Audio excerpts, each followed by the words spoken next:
자, 우리 약국에는 약사만 있는 게 아니죠. 약사가 아닌 직원분들이 또 계시는데 이분들하고 잘 지내는 게 처음에 굉장히 어렵지만 또 동시에 중요한 문제이기도 합니다.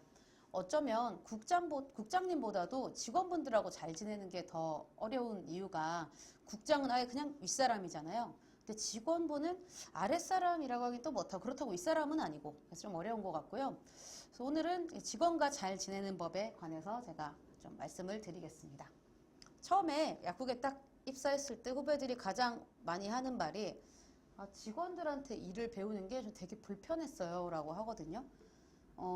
그리고 실제로 뭐 이렇게 말하기도 하죠. 약사님 그거 말고 이거부터 해야 돼요. 이렇게 하기도 하는데 사실 이게 어쩔 수 없는 부분이 좀 있긴 합니다. 조제를 약사만 하게 약사법상 정해져 있긴 하지만 처음에 약이 어디 있는지도 모르고 그리고 이 약국에선 이 약을 포장해서 주는지 아니면 통째로 주는지 뭐 이런 것도 잘 모르고 그래서 이 오래 일한 직원보다도 신규 약사가 모르는 게 훨씬 더 많기 때문에 조제실에서 만약에 다른 약사님이 없고 직원밖에 없을 때는 사실 직원한테 물어볼 수밖에 없잖아요. 근데 이제 위치나 뭐 조제 순서, 스타일 이런 것들을 잘 모르니까 알기가 힘드니까 뭐 직원이 아까 저렇게 막 약사님 그거부터 하셔야 돼요 이렇게 얘기를 하면 이 내가 지시받는 것 같잖아요. 사실 내가 지시해야 되는 입장인데 그래서 이런 게 좀 불편한 상황이 많은 것 같아요. 근데 사실 약사가 그 조제실에 책임을 지는 건데 이 책임질 어떤 준비가 안 돼 있는 신규 약사님들은 특히나 더 불편한 상황이 자주 연출이 되는 것 같습니다. 이 자주 생기는 문제가 주로 이 업무 분장을 둘러싼 일들입니다. 약국에는 약사법상 비약사가 하면 안 되는 일들이 딱 정해져 있잖아요. 대표적으로 조제는 하면 안 되고 복약지도 하면 안 되고 일반의 약품 판매 안 되고 그리고 마약류 관리는 절대적으로 또 직원이 해서는 안 됩니다. 이거는 완전히 무조건 그렇고요. 근데 이 문제는 이게 어디까지가 조제냐 하는 것 논란이 좀 있죠. 그래서 약사법상 조제를 보면 이렇게 돼 있어요. 일정한 처방에 따라서 두 가지 이상 의약품을 배합하거나 한 가지 의약품을 그대로 분량을 나눠서 특정한 용법에 따라 특정인의 특정 질병을 치료하거나 예방하는 목적으로 약제를 만드는 것. 네, 이것들인데 사실 그럼 어디까지 이걸 조제로 할 거냐 이걸 약사가 할 거냐 비약사가 할 거냐 나누는 게 애매한 게 판례들에 따라서 또 되게 갈려요.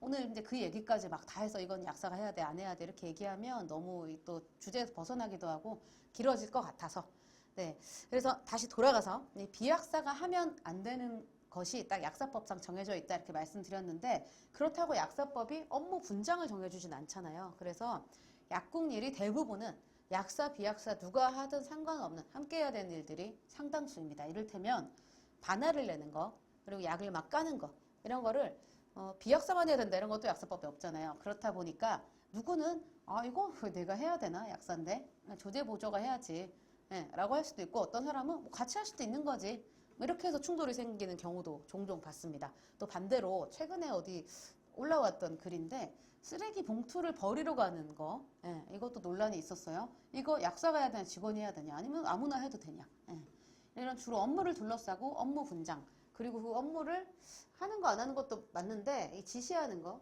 왜 저렇게 말을 기분 나쁘게 하지?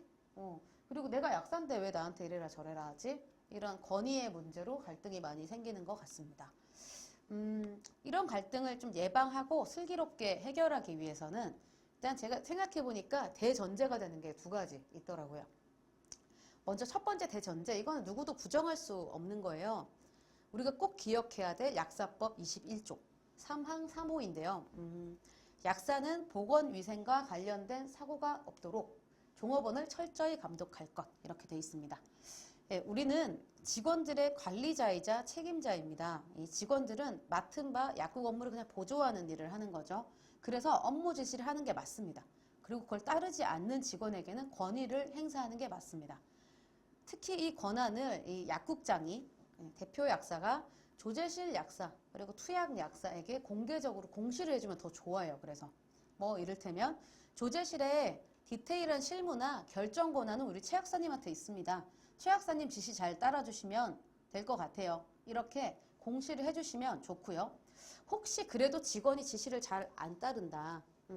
팀워크를 좀 해치고 있다. 그런다면 저는 요것도 좀 실제로 이렇게 얘기를 하실 수 있어야 돼요. 외워서. 선생님 조제실에서는 제 의견을 좀 따라주셔야 돼요. 그게 제 일이고요. 혹시 그리고 의견이 다르다면 좀 예의를 갖춰서 말씀을 해주세요.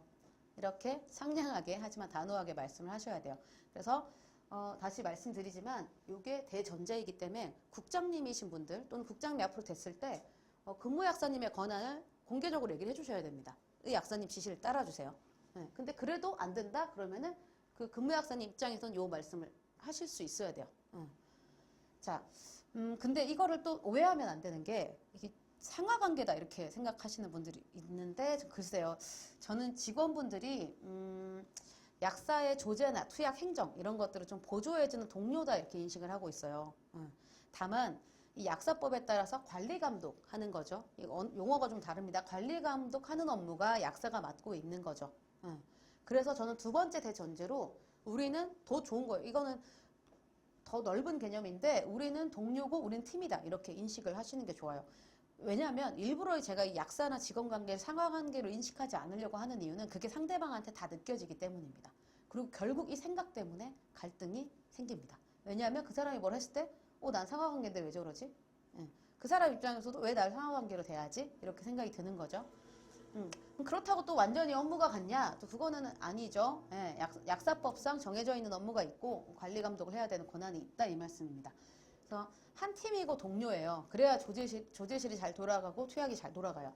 그래서 내가 이 팀을 책임지는 관리자다 이런 인식, 그렇지만 우리는 팀이다 이런 인식을 나부터 좀 가지고 행동을 통해서 어떤 그런 일을 통해서 그런 관계를 만들어가는 게 아마 올바른 방향일 것 같고, 그래서 요 상하관계라는 인식은 상대도 느낀다는 점, 그리고 우리는 팀이고 나는 약사로서 여기 책임자다라는 어떤 의젓한 생각이 좀 필요하지 않나 생각합니다.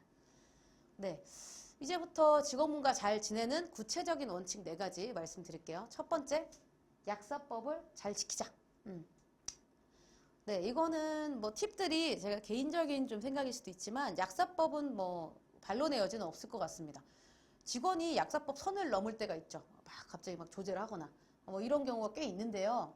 이게 고의든 아니든 이럴 때는 멘트를 미리 준비를 해두시는 게 좋아요. 단호하고 명확하게 감정 없이. 네, 이를테면 제가 환자분의 얘기를 하는데 직원분이 약을 판매를 해요.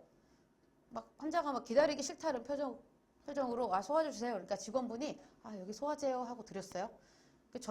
이 절대적으로 약사법 위반이죠. 그럴 때 환자가 뭐 나가고 나서든 아니든 뭐 이렇게 얘기를 하는 거죠. 선생님, 일반 약 상담은 제가 합니다. 이렇게 얘기를 하거나. 근데 이게 중요한 거는 멘트가 준비가 안 돼 있으면 당황해서 마음에 쌓아두게 되고 어느 순간 격하게 감정 실린 말을 하게 된다는 거예요. 직원분들은 아마 저를 도와주려고 그랬을 테니까 미리 좀 준비를 해놓고 좀 어떤 상황에서 선생님 제가 저 도와주시려고 한 건 너무 감사한데 약사법상 제가 이걸 판매를 해야 되니까 기다리기 힘들어 하더라도 제가 하는 게 안전해요. 이렇게 말씀을 해주시고 그리고 그 일은 약사 일이니까 제가 하겠습니다. 도와주셔서 감사합니다. 뭐 이렇게 얘기를 단호하게 해주시는 이런 멘트를 좀 준비해 두시면 좋겠습니다. 네, 그리고 두 번째, 업무상 좀 그래도 애매한 문제들이 있어요. 이런 거는 이 관리자인 약국장님, 대표 약사가 사실 정해야 갈등의 여지를 줄이는 겁니다. 뭐 예를 들면 이게 업무상 아까 쓰레기 봉투처럼 네가 할지 내가 할지 뭐 이렇게 정해야 되는 부분들이 있는데, 그리고 어떤 특정 직원이 내가 계속 타일했는데도 선을 넘어요. 뭐 이럴 때는 싸움거리를 묵혀놓고 키우면 안 되고 국장님한테 바로 얘기를 해서 그 결정을 따르도록 해야 합니다. 왜냐하면 이런 갈등의 씨앗에 사실 갈등의 씨앗은 약국장의 리더십이나 권위의 공백이 생겼을 때 이 공백 때문에 해결해야 될 문제들이 해결이 안 되고 이게 직원들 간의 갈등으로 전가가 되는 걸 제가 너무 많이 봤기 때문에 빨리 국장님이 해결해달라 얘기를 해야 되고 그래서 저희 약국은 문제가 좀 되겠다 싶은 낌새만 제가 보여도 금방 나서서 규칙을 딱 정해줘요. 이건 사실 관리자가 원래 해야 되는 역할이기도 하거든요. 그래서 한가할 때는 반티를 좀 다 같이 내도록 합시다. 이렇게 국장님으로 하여금 명확하게 말씀하실 수 있게 건의하시고 국장님이 나서도록 하는 거. 그리고 이게 만약에 건의가 잘 받아들여지지 않고 계속 어떤 국장님의 리더십의 공백 상태가 계속 지속된다. 그러면 이제 퇴사라던가 이런 출근 전략을 짜셔야겠죠. 놔뒀다가 큰 싸움 되면 이미 늦습니다. 네, 세 번째 원칙. 그래도 애매하고 해결하기 어려운 부분이 있다면 저는 이 직원과의 관계를 일반적인 인간관계에 좀 준해서 생각합니다. 제가 학교 다닐 때, 약대생 때 무료 투약봉사, 뭐 농촌 활동 이런 거를 보통 농활이라고 하는데 이게 많이 갔었어요. 한 30명이 마을에 관해서 단체 생활을 해요. 밥도 해먹고 일도 같이 하고 프로그램도 진행하고 이럴 때 사실 이게 일반적인 인간관계 예의에 대해서 이때 되게 많이 배운 것 같습니다. 결국 이제 원칙은 역지사지인데요. 제가 이렇게 같이 밭일을 하고 들어왔어요. 힘들게 저는 이제 점심 준비한다고 라면을 막 끓이고 있습니다. 막 30명 물을 막 끓이고 있는데 옆에서 제 친구 둘이 막 노닥거리고 있어요. 기분이 나쁘죠. 이럴 때는 어떻게 해야 될까요? 네. 여기서 이 노닥거리는 게 얼마나 나쁜 짓인지, 쟤네가 얼마나 개념이 없는지 이런 게 중요한 게 아니라 사실 더 중요한 건 이 상황에서 슬기롭게 어떻게 말을 할지가 더 중요한 것 같아요. 제가 여기에 준해서 생각을 해보면 사실 좁은 약국에서 동료가 힘든 일을 막 하고 있는데 내 일이 아니라고 해서 직원분들 막 일하고 있는데 내 일이 아니라고 해서 그냥 못자르시 딱 안 해버리면 이것도 사실 팀워크에 쌓이긴 좀 힘들겠죠. 그래서 이 아까 농활에 의해서 상대가 노닥거린다고 해서 내가 쟤는 정말 개념이 없구나. 난 쟤랑 안 놀아야겠어. 이렇게 꽁하니 라면만 끓이고 억울하고 서운한 거 이런 거 쌓아놓으면 사실은 남은 농활까지 다 망치는 거거든요. 그래서 저는 그랬던 것 같아요. 가서 딱 정중하게 아, 얘들아 나도 너무 힘든데 너네 파라도 좀 썰어주면 안 돼? 이렇게 좀 웃으면서 얘기를 했는데 좀 용기가 필요했지만 이렇게 이런 예쁘게 말하는 연습들이 저한테 되게 도움이 많이 됐던 것 같아요. 약국에서도 이렇게 좀 힘든 일을 할 때는 거들어주는 척이라도 하고 무거운 걸 들고 가면 들어주는 척이라도 하고 또 일이 많아 보이면 같이 나눠서 하고 이런 게 어떻게 보면 또 리스펙을 만드는 길이고 그런 게 또 일반적인 인간관계의 슬기로움이 아닐까 생각을 합니다. 그리고 불편한 게 있을 때 이렇게 예쁘게 좀 얘기를 하고 의외로 또 이렇게 도와주는 행동들이 약사에게 반대로 권위를 부여해주기도 해요. 직원분들이 저 약사님 좀 도와드려야겠다. 존중하고 존경하고 하게 되는 거죠. 그리고 네 번째 원칙. 기본적인 인식. 우리가 아까 말씀드렸듯이 팀이라는 거예요. 제가 바쁜 겨울철에 저희 직원분이 교통사고로 못 나왔던 적이 있어요. 근데 지금 정말 다시는 떠올리고 싶지 않은 힘든 기억이었거든요. 직원분들이 하시던 걸 제가 다 했는데 와 이게 정말 약국에 일이 많더라고요. 시럽 뚜껑 끼는 거 그리고 청소도 여기저기 너무 많은 게 뭐 여기저기 사탕 흘려 매일 물 쏟아 뭐 정수기 주변은 항상 엉망이고 쓰레기도 엄청 많이 나오고 재활용도 많이 나오고 약 반할내는 것도 너무 많지 약포지 껴야지. 그래서 직원분들이 계셨을 때 몰랐던 것들을 제가 그때 많이 알게 됐고 이런 측면에서 이분들이 없으면 좀 약국이 돌아가질 않겠구나. 절대 약사만 있어서는 약국이 돌아가지 않겠구나. 우리가 팀이구나 이런 생각이 되게 확실해졌던 것 같습니다. 뭐 다만 이 조제 투약 전반 그리고 어떤 일에 생겼을 때 그 책임자가 약사라는 거지 약사만 있어서는 안 되고요. 처음 초보 약사 때는 그 실무가 익숙하지 않으니까 이거에 내가 과연 책임자, 지시하는 사람이 맞는가? 이런 스스로 생각이 들지만 사실 이 책임이라는 거는 실무를 얼마나 잘하냐 보다도 사실 본인이 어떤 태도를 갖느냐에서 저는 결정된다고 생각해요. 뭐 직원분들도 본인들을 어떤 약사님이 존중해주고 배려도 해주고 책임감을 갖고 있는 약사다 이런 걸 느끼면 그 책임자에 대한 어떤 존중을 보이거든요. 그렇더라고요. 그래서 일이 좀 서툴러도 아, 저 직원이 나 지금 무시하는 거 아니야? 직원 주제에 왜 저래? 이렇게 생각하는 것보다 좀 책임자로서 팀의 책임자라고 인식하고 신규더라도 솔선수범하고 좀 의젓한 모습을 보이는 거 이런 인식을 가지면 좋을 것 같습니다. 네. 마무리를 하자면 직원분들과는 사실 인간적으로 너무 잘 지낼 필요는 없어요. 너무 친해지는 것도 좋지 않아요. 적정 거리를 유지하는 게 어쩌면 더 낫습니다.